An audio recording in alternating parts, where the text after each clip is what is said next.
Jungle Book, starting on page 28.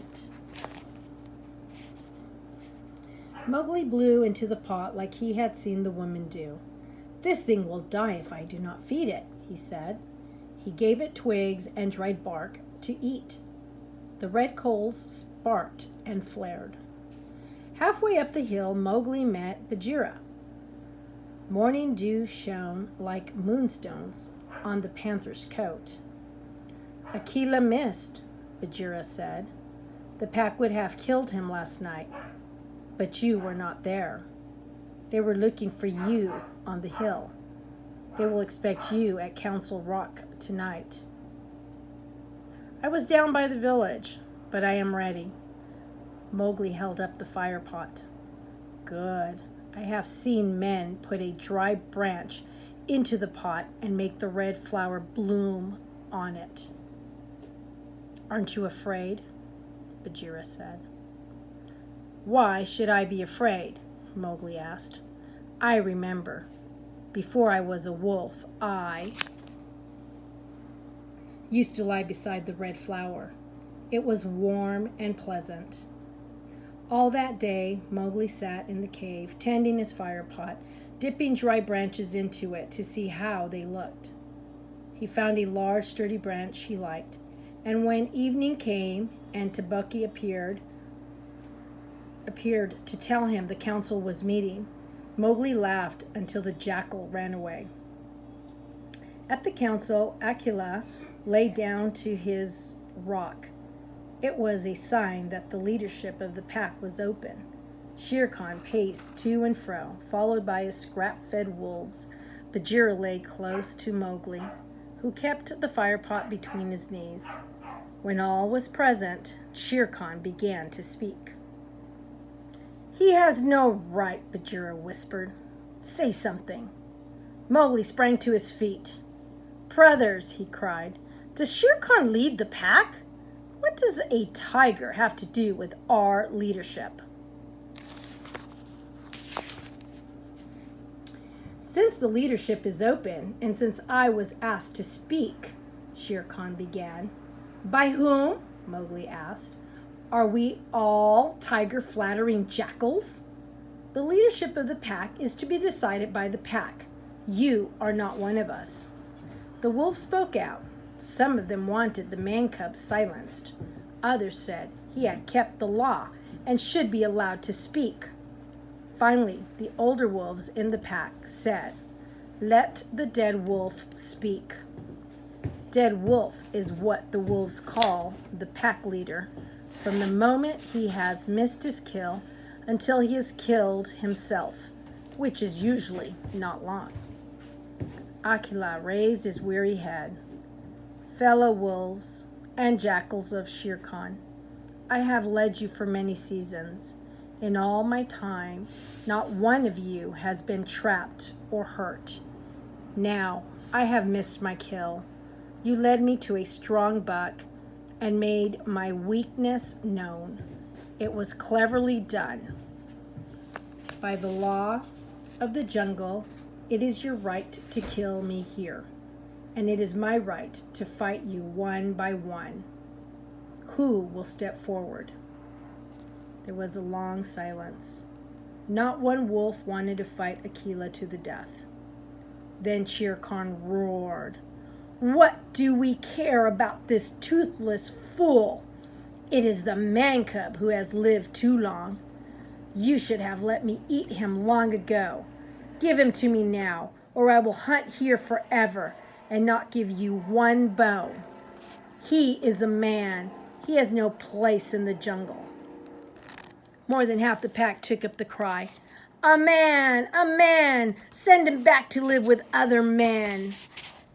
If we let him go, he will turn the village people against us," Shere Khan yelled.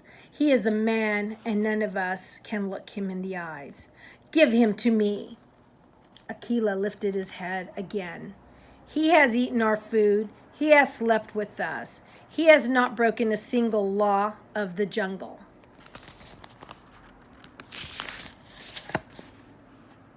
"And I paid for him with a buffalo. A buffalo may be worth little, but my honor is something that I will fight for, Bagheera added in his gentlest voice. The buffalo was paid 10 years ago. We do not care about old bones, the young wolves of the pack snarled. No man cub can run with the animals of the jungle, Shere Khan howled. Give him to me! He is our brother, in all but blood, Akela said gravely. And yet you would kill him here? Truly, I have lived too long. I see that some of you have become cattle eaters. I have heard that others go with Shere Khan to snatch children from the villagers' doorsteps. I know you have become cowards, and it is to the cowards that I speak. I know I must die. If my life were worth more, I would give it in Mowgli's place. But for the honor of the pack, I promise you this. If you let the man cub go to the place of men, I will not bear a tooth against you. I will die without fighting. That will spare the pack at least 3 lives and the shame of killing a brother who has done nothing wrong. He is not our brother. He is a man, the pack snarled again and again as most of the wolves gathered around Shere Khan and his switching tail. Now it is up to you, Bagheera said to Mowgli. All we can do is fight. Mowgli stood with the fire pot in his hands. He stretched out his arms and yawned in the face of the council. Inside, he bubbled with rage and sorrow. Until then, he had not known how much the wolves hated him. Listen, he cried. I have heard enough of your dog jabber. I would have been a wolf with you all my life, but you have told me so many times tonight that I am a man that I finally believe you. No longer can I call you my brothers. I will call you dogs, and because you are dogs, and I am a man, I will settle this matter. I have here a little red flower, which you dogs fear. Mowgli flung the fire pot down. A small tuft of moss flared, and the wolves and Shere Khan drew back in terror before the flames. Mowgli thrust his branch into the fire until it crackled. Then he whirled it over his head. The wolves cowered. You are the master, Bagheera said softly. Save Akela from death. He has always been your friend. Standing tall in the light of the blazing branch, Mowgli looked around slowly. The shadows jumped. I will go to my own people if they are my own people. The jungle is shut to me. I will forget your talk and your companionship, but I will be more merciful than you. Because I was your brother once, I promise never to betray you to the world of men. Mowgli kicked the fire with his foot, and sparks flew up.